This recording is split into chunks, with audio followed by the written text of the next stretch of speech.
আপনারা কি জানেন প্রধানমন্ত্রী শেখ হাসিনাকে 5 ভাবে হত্যা করার প্ল্যান ছিল 5ই আগস্টে। আপনারা যে পালিয়ে যাওয়ার ভিডিওটা দেখেন না, এই পালিয়ে যাওয়ার ভিডিওটা কে ভিডিও করেছে বলেন তো? এটা ভিডিও করেছে আসিফ নজরুলের ভাড়া করা স্নাইপার, যে কিনা এসএসএফ এর চাপে ওই সময় শেখ হাসিনাকে গুলি করতে পারেনি। কিন্তু পরিস্থিতি এতটাই ঘোলাটে ছিল, সে ওটা ভিডিও করে রেখেছে এবং আসিফ নজরুলের পরামর্শে শেখ হাসিনার মানহানি করার জন্য সেই ভিডিও ইন্টারনেটে ভাইরাল করে দেয়। হ্যাঁ, আজকে এই টপিক নিয়ে কথা বলবো যে শেখ হাসিনাকে কোন কোন পদ্ধতিতে এই শত্রুপক্ষ মারতে চেয়েছিল। দেখেন, আজকে যে কথাগুলো বলবো আপনাদেরকে, সেই কথাগুলো গোয়েন্দা সংস্থার কাছে অলরেডি আছে। এই কথাগুলো হজম করতে অনেকের কষ্ট হবে, কিন্তু এটাই বাস্তবতা। 5ই আগস্টের সময় যদি কোনো কারণে প্রধানমন্ত্রী নিরাপত্তা সংশ্লিষ্ট কোনো বহিঃসূত্রের সহযোগিতা না পেত, আমি শত্রু বলছি না, কিন্তু সূত্র বলছি, স্টেট টু স্টেট ডিপ্লোমেসির অংশ হিসেবে বহিঃসূত্রের কোনো সহযোগিতা যদি না পেত, তাহলে শেখ হাসিনাকে গাদ্দাফির মতো মারা হতো। হ্যাঁ, শেখ হাসিনাকে গাদ্দাফির মতো মেরে তাকে বিবস্ত্র করে সেই ভিডিও ধারণ করে ইন্টারনেটে ছাড়ার পরিকল্পনা দিয়েছিল জামাত বিএনপির গোষ্ঠী। এটা ছিল 5 ভাবে মারার একটা। কোনো কারণে শেখ হাসিনাকে বাংলাদেশ থেকে নিরাপত্তার স্বার্থে অন্য দেশে আশ্রয়ের বন্দোবস্ত করা না হতো, তাহলে শেখ হাসিনাকে গণভবনেই মেরে দিয়ে গণভবনেই মাটি চাপা দিয়ে দেওয়া হতো শেখ হাসিনা এবং শেখ রেহানাকে। হ্যাঁ, এটা আমার কথা না, বিশ্বের অনেক গোয়েন্দা সংস্থা আছে যারা বাংলাদেশে কাজ করছেন, তারা যদি এই ভিডিওটা দেখেন, তারা তাদের রিপোর্টের সাথে হয়তো মিল পাবেন। সুতরাং এখানে লুকো চাপানোর কিছু নাই। জামাত এবং সেনাবাহিনীর এই পরামর্শ ছিল যে যদি কোনো কারণে বিএনপির সাথে আতাত করে এই জিনিসটা সম্পন্ন করতে না পারে, তাহলে জামাত এবং সেনাবাহিনী মিলে গণভবনে তাকে কবর দিবে। আরেকটা বিষয় হচ্ছে আমেরিকা চেয়েছিল শেখ হাসিনাকে সাদ্দামের মতো করে জুডিশিয়াল কিলিং করে হত্যা করতে।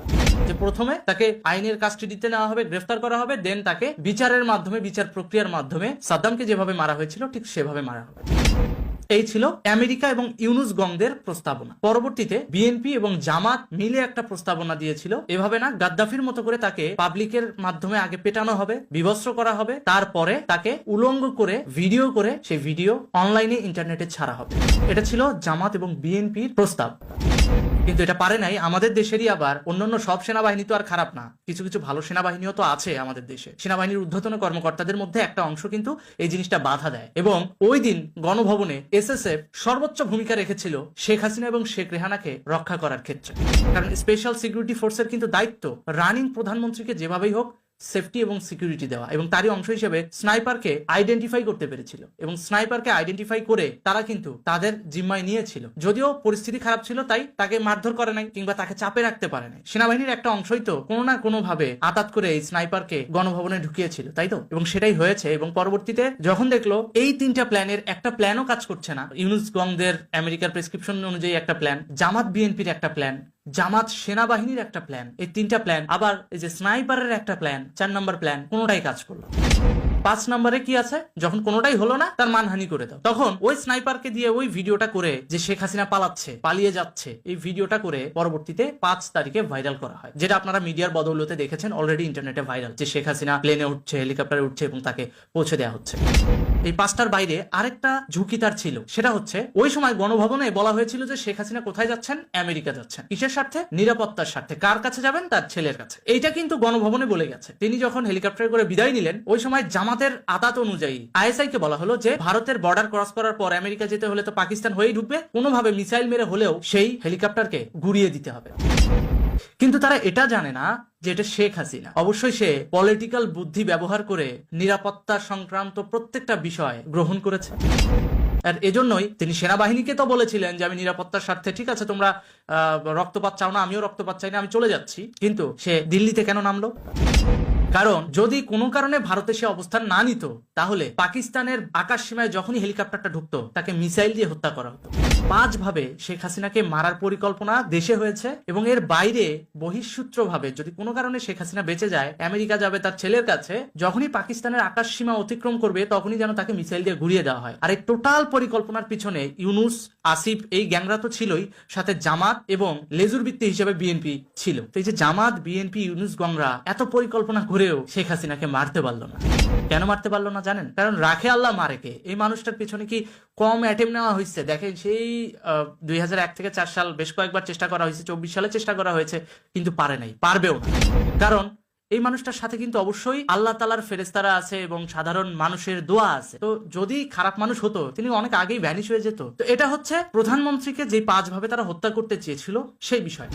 তো পরবর্তীতে প্রধানমন্ত্রীকে তো তাড়িয়ে দিয়ে কে ক্ষমতা গ্রহণ করলো? ডক্টর ইউনূস এবং আসিফ নজরুল গ্যাং। তারা কিন্তু ইতিমধ্যে 100 দিন পার করেছে। ডক্টর ইউনূস কিন্তু আজকে সন্ধ্যায় জাতির উদ্দেশ্যে ভাষণ দিয়েছে যে 100 দিনে তারা কি কি করেছে এবং ভবিষ্যতে তারা কিভাবে বাংলাদেশটাকে পরিচালনা করবে। তো সেখান থেকে আমি কিছু পয়েন্ট নোট করেছি, যা ইতিমধ্যে খসড়াভাবে একটু টুকেও রেখেছি, কারণ সবকিছুই তো পুঙ্খানুপুঙ্খানুভাবে বিশ্লেষণ করতে হবে। এই জন্য উনি বললেন, ডক্টর ইউনূস একটা কথা বলছেন, সেটা হচ্ছে জুলাই গণহত্যার বিচার সম্পন্ন না করা অবধি তিনি গদি ছাড়বেন না। এখন আমার কথা হচ্ছে, জুলাই গণহত্যার বিচার সম্পন্ন না হওয়া পর্যন্ত তিনি গদি ছাড়বেন না, তাহলে তিনি স্পেসিফিক ভাবে বলছেনও না ঠিক কতদিনের জন্য তিনি এই প্রধান উপদেষ্টার গদিটা আঁকড়ে ধরে আছেন, সেটাও কিন্তু তিনি ক্লিয়ার করেন নাই। তাহলে স্পেসিফিক ভাবে তিনি কি বলবেন কোনোদিন যে আমি এই কয়েক মাসের মধ্যে আপনাদের এই কাজগুলো সম্পন্ন করে দিয়ে আমি নতুন একটা ইলেকশন দিব? বলবেন না। সে কিন্তু মুক্তিযুদ্ধকেও তো আক্কা করতেছে না, বাংলাদেশের সার্বভৌমত্বকেও তো আক্কা করতেছে না, গণতন্ত্রকেও তো আক্কা করতেছে না। জনগণ না খেয়ে মরছে, তাতে তার কোনো কিচ্ছু যায় আসে না, তার গদি লাগবে। আলুর কেজি 400 টাকা, তাতে তার কিচ্ছু যায় আসে না। সিমের কেজি 200 টাকা, তাতে তার কিচ্ছু যায় আসে না, তার গদি লাগবে। সেটাই হচ্ছে। আর এটাকে তিনি কতদিনের মধ্যে সংস্কার করবেন বা সমাধানে আনবেন সেটাও তিনি ক্লিয়ার করছেন। তো এখন আমার কথা হচ্ছে, ডক্টর ইউনূস কতদিন থাকবে এটাও কিন্তু একটা প্রশ্নের বিষয়। এই বিষয়টা কিন্তু এখনো ক্লিয়ার। আচ্ছা, আরেকটা জিনিস উনি বলেছেন যে শেখ হাসিনার সরকার প্রতি বছরে 12 থেকে 15 বিলিয়ন ডলার প্রতি বছর পাচার করেছে। তো ভাই, আপনার কাছে যদি ইনফরমেশন থাকে 12 থেকে 15 বিলিয়ন ডলার পাচার করেছে, তাহলে এই সময় তো বাংলাদেশের ঋণগুলো শোধ করার দরকার না? তাহলে আপনি ওই কোন কোন অ্যাকাউন্টে টাকা আছে বা টাকা পাচার করেছে আপনি নিশ্চয়ই জানেন। তাহলে এগুলো তাড়াতাড়ি জাতির সামনে তুলে ধরেন। ধরতেছেন না কেন? নাকি 26 লক্ষ ভারতীয়র মতো এটাও একটা প্রোপাগান্ডা? কোনটা? কারণ আসিফ নজরুল কিন্তু এখনো 26 লক্ষ ভারতীয়র হিসাব দেয় নাই। এটা কিন্তু জনগণ কিন্তু এখনো তার কাছে চাইছে। যখনই তাকে এটা বলা হয়, মানে সার্কাসের মতো বলে বসেন, আমি তো ওই সময় উপদেষ্টা ছিলাম না। তার মানে কি, উপদেষ্টা না থাকলে যা খুশি তা বলা যায় এবং সেটাকে বাক স্বাধীনতা হিসেবে চালিয়ে দেওয়া যায়? ওইটা যে মিথ্যাচার হচ্ছে, এটার বিরুদ্ধে যদি সরকার অ্যাটেম্প নেয়, তখন তো বলবেন যে হ্যাঁ, সরকার বিশ্ববিদ্যালয়ের টিচারদের মারতেছে। ওই যেভাবে আন্দোলনের সময় ঢাকা বিশ্ববিদ্যালয়ের তৎকালীন ভিসি মাকসুদ কামালকে বোকা বানাইছিলেন, সেরকম এই আসিফ নজরুল কি করছে মাকসুদ কামালের সাথে, এটা একটু বলি। ঢাকা বিশ্ববিদ্যালয়ের ভিসি তখন কিন্তু জুলাই আন্দোলন তুঙ্গে, ঠিক আছে? ওই সময় ইনি ডাইরেক্ট মাকসুদ কামালকে ফোন দিয়ে বলতেছেন ছাত্রলীগ আমাদেরকে মারতেছে, ক্যাম্পাসে থাকতে দিচ্ছে না। তো মাকসুদ কামাল কি করছে জানেন? তৎকালীন ঢাকা বিশ্ববিদ্যালয়ের ভিসি, তিনি বলছেন যে ঠিক আছে, ভিসি বাংলোতে আমি একটা রুম ছেড়ে দিচ্ছি, আপনি এখানে সেফ কাস্টাডিতে থাকেন। তো স্বভাবতই একটা ইউনিভার্সিটির ভিসি তার বাংলোর একটা রুম তাকে ছেড়ে দিচ্ছে থাকার জন্য সেফটি, তো সে তো সেখানেই থাকবে, তাই না? তিনি মাকসুদ কামালকে এমন ব্রেন ওয়াশ করছেন, মাকসুদ কামাল বাধ্য হয়ে শেখ হাসিনাকে ফোন দিয়ে বলছে যে আপনার ছাত্রলীগ কিন্তু সাধারণ শিক্ষার্থীদের উপর হামলা চালাচ্ছে, ওদেরকে তাড়াতাড়ি সরায় নেন, তা না হলে পরিস্থিতি আরো ঘোলাটে হবে। পরবর্তীতে শেখ হাসিনা কিন্তু ছাত্রলীগকে নির্দেশ দিয়েছে যে মারামারি করে কোনো সমাধান হবে না, রক্তপাত করে কোনো সমাধান আমি চাই না। ছাত্রলীগকে ডিরেক্টলি বলেছে। বলার পর শেখ হাসিনা আন্দোলনে পরাজিত হয়ে চলেই গেল। চলে যাওয়ার পর সবার আগে কিন্তু ওই মাকসুদ কামালের লাঠি দিয়ে সাইড করে দিছে এই আসিফ নজরুল। কেন? জামাত বিএনপির মনোনীত ভিসিকে ইউনিভার্সিটির ভিসি বানাইতে হবে, যাতে তার রাস্তাটা পরিষ্কার হয়। প্রথমে উপদেষ্টা খাবে, উপদেষ্টার পদ থেকে চলে যাওয়ার পর সে ঢাকা বিশ্ববিদ্যালয়ের ভিসি হয়ে খাবে একবার। প্ল্যানটা বুঝছেন? কারণ অন্তর্বর্তীকালীন সরকার তো অস্থায়ী সরকারটা খাবে, খাওয়ার পর সে ঢাকা বিশ্ববিদ্যালয়ের ভিসি হয়ে যাবে, সম্মানিত ব্যক্তি। তো এরকম সম্মানিত ব্যক্তির ইমেজওয়ালা পার্সন যখন মিথ্যাচার করে, তখন স্বভাবতই সাধারণ মানুষ কিন্তু কনফিউজড হয়ে পড়ে। আর সেটাই হয়েছে বিগত আন্দোলনে। আমি অবাক হয়ে যাই, আমি দেখেছি বিগত জুলাই থেকে সেপ্টেম্বর পর্যন্ত অনেক মান্যগণ্য ব্যক্তি যাদেরকে আমি শ্রদ্ধা করতাম, সম্মান করতাম, সেই মানুষগুলো ওপেনলি মিথ্যাচার করতেছে, মিথ্যা বলতেছে। এই জিনিসগুলা একজন টিচারের ক্ষেত্রে কতটুকু মানানসই। ওই জন্য এই আন্দোলনের ফলাফল কিন্তু টিচার সম্প্রদায়ের উপরেই পড়ছে। ওই যে একজন টিচার মিথ্যাচার করেছে এবং এটার ফলাফল ভোগ করেছে হাজারো টিচার। অনেক টিচারকে ঘাড় ধরে পদত্যাগ করাইছে না? এটা কিন্তু আসিফ নজরুলের মতো শিক্ষকদের মিথ্যাচারের ফল। আল্লাহ পানিশমেন্ট দিয়েছে পুরো শ্রেণীটার উপর, শিক্ষক শ্রেণীটার উপর, কিন্তু ওই শিক্ষকরা কিন্তু নির্দোষ ছিল। দোষী কিন্তু ছিল এই আসিফ নজরুল। একে আল্লাহ তাআলা এখনো পর্যন্ত বাঁচিয়ে রাখছে কঠিন শিক্ষা দেবে বলে। কারণ 26 লক্ষ ভারতীয়ের হিসাব কিন্তু এখনো ক্লিয়ার হয় নাই। এটার হিসাব দিয়েই কিন্তু তাকে যেতে হবে। তো 26 লক্ষ ভারতীয় বাংলাদেশে কাজ করে, এইটা বলে আপনারা কোটা আন্দোলনকে উস্কে দিচ্ছেন যে কিরে ভাই, তোরা কোটার জ্বালায় চাকরি পাস না, অথচ এদিকে 26 লক্ষ ভারতীয় ঠিকই কাজ করতেছে। তো তোরা শিক্ষিত জনগোষ্ঠী হয়ে লাভ কি? ইয়ং জেনারেশনের দিছে উস্কায়া দিয়া, ওইদিকে আবার 7.62 আইনা ছাত্রদের গুলি করছে। আবার আরেকটা পক্ষ রাখছে পুলিশে মারার জন্য। তাহলে কি হলো? ছাত্র আর পুলিশ মারামারি লেগে গেল, মাঝখান দিয়ে ওরা তৃতীয় পক্ষ ফায়দা নিল, কারণ গেমটা তো ওদেরই সাজানো। তো এই যে বিষয় 12 থেকে 15 বিলিয়ন ডলার তারা পাচার করেছে, এটার কিন্তু এখনো পর্যন্ত কোনো দালিলিক সত্যতা ইউনূস সরকার দেখাতে পারেনি, কিন্তু তিনি জাতির উদ্দেশ্যের ভাষণে বলে ফেলছেন।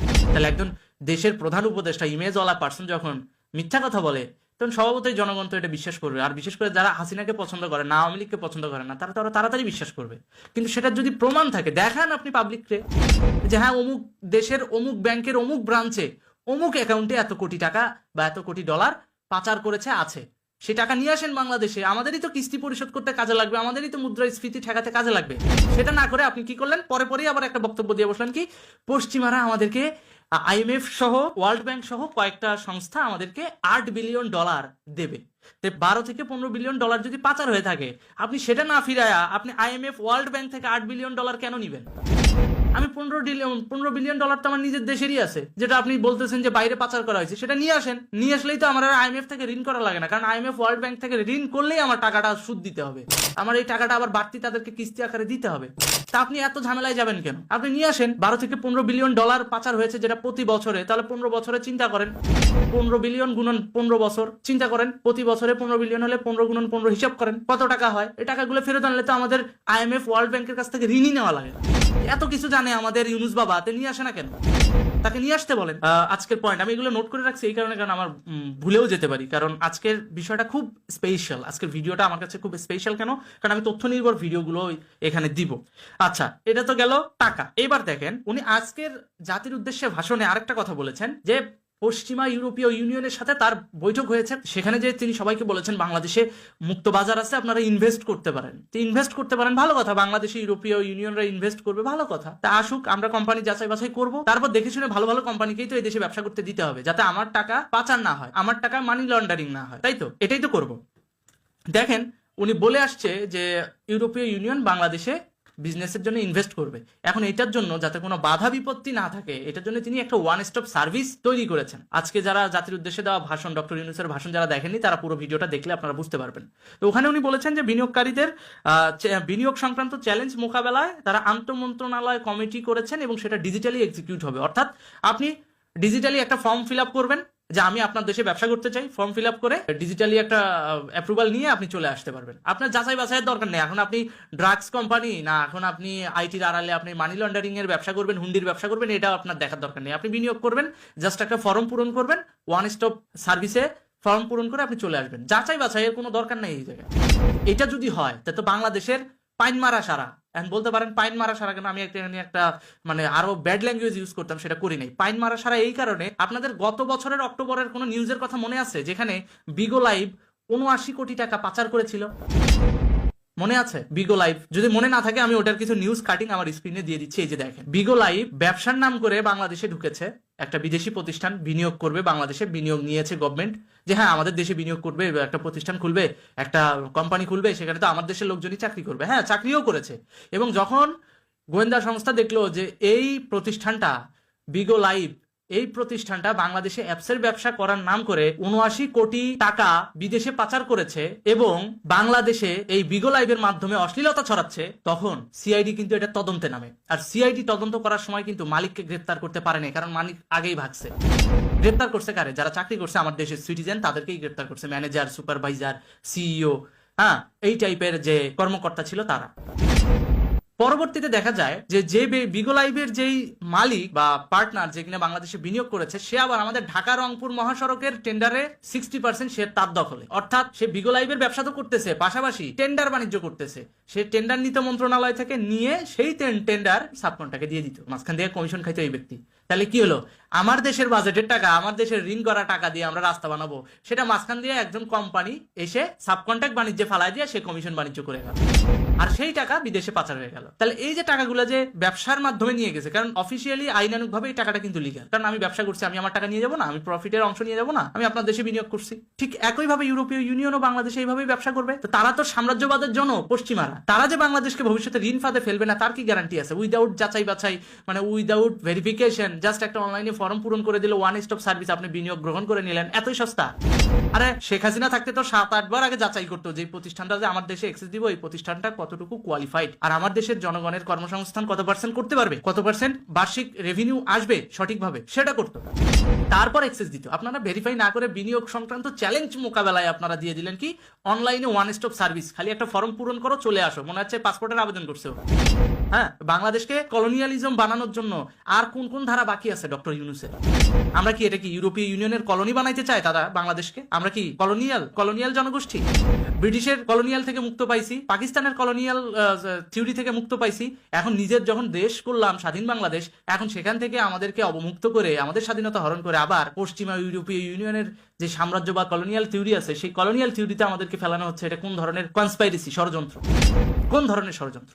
এই বিষয়গুলো তো আমাদের ওয়ান বাই ওয়ান বোঝা উচিত। আমরা পোস্ট কলোনিয়াল থিওরিতে থাকতে চাই না, আমরা ইন্ডিপেন্ডেন্ট ফ্রিডম বাংলাদেশে থাকতে চাই, যেখানে সবকিছু আমাদের হবে। হ্যাঁ, বিনিয়োগও আসবে, কিন্তু আগে আমরা দেখবো ওই প্রতিষ্ঠানটা কতটুকু কোয়ালিফাই, কতটুকু প্রসিদ্ধ। টাটা গ্রুপ যদি ব্যবসা করতে চায় অবশ্যই দিব, কারণ 200 বছরের প্রতিষ্ঠান, দীর্ঘদিন ধরে সুনামের সাথে ব্যবসা করতেছে, দিব, অবশ্যই দিব। কিংবা আমেরিকান অনেক বড় বড় মাল্টিন্যাশনাল কোম্পানি ইলন মাস্ক যদি বাংলাদেশে বিজনেস করতে যায় তাকে দিব, কারণ এগুলো পালাবে না, এগুলো বড় বড় নামি দামি কোম্পানি। এখন আমি যদি উল্টাপাল্টা জায়গা থেকে এনে শুধুমাত্র কোম্পানির লাইসেন্স দিয়ে এখানে ব্যবসা করার নামে মানি লন্ডারিং এর সুযোগ করে দেই, আমি যদি হুন্ডির সুযোগ করে দেই, তাহলে তো দিন শেষে আমার দেশে রিক্সাওয়ালারা তো যে আজকে 400 টাকা কেজি আলু খাচ্ছে, ভবিষ্যতে 800 টাকা কেজি আলু খাবে, তাও আবার গ্রামীণ ব্যাংক থেকে লোন করতে হবে, কারণ ওদের কাছে ওই সময় বেশি টাকা থাকবে, শাসক শ্রেণী।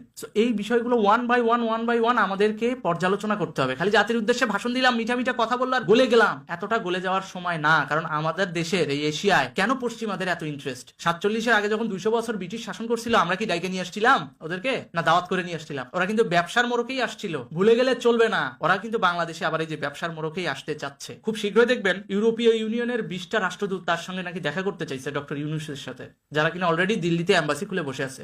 তারা যদি বাংলাদেশে আসে, বাংলাদেশে তো আবার কূটনৈতিক আরেকটা আগ্রাসনে পতিত হবে। তাহলে বাংলাদেশ কি নিজের উন্নয়নটাকে দেখবে বা নিজের গ্রোথটাকে দেখবে, না এই যে কুত্তা তাড়াবে? কোনটা? ভিক্ষা লাগবো না মা, কুত্তা তারা। এখন তো অবস্থা সেরকমই দাঁড়াইছে বাংলাদেশে।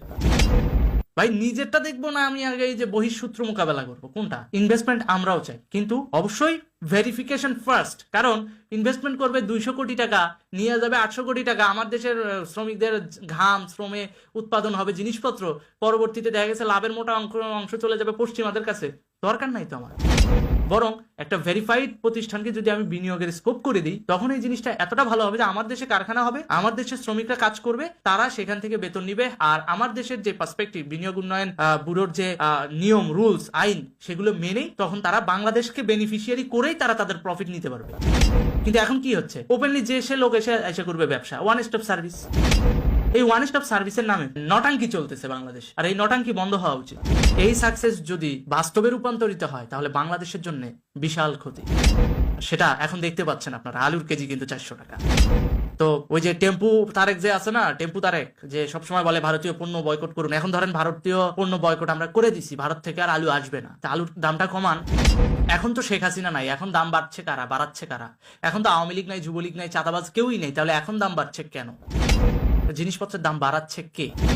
এটা নিয়ে কথা বলেন। আর ওই যে ভারতীয় পণ্য বয়কট করা টেম্পু তারেক, গণ অধিকার পরিষদের একাংশ নেতা, টেম্পু তারেকরে ধরেন, যে জিনিসপত্রের দাম কমা, যেখানেই পাবেন সেখানেই ধরে বসেন। এখন তো আর দেশে শেখ হাসিনা নাই, এখন তাহলে সিন্ডিকেটটা করছে কারা? ধরেন তাদের। আর এই নটাঙ্কি বন্ধ হওয়া উচিত।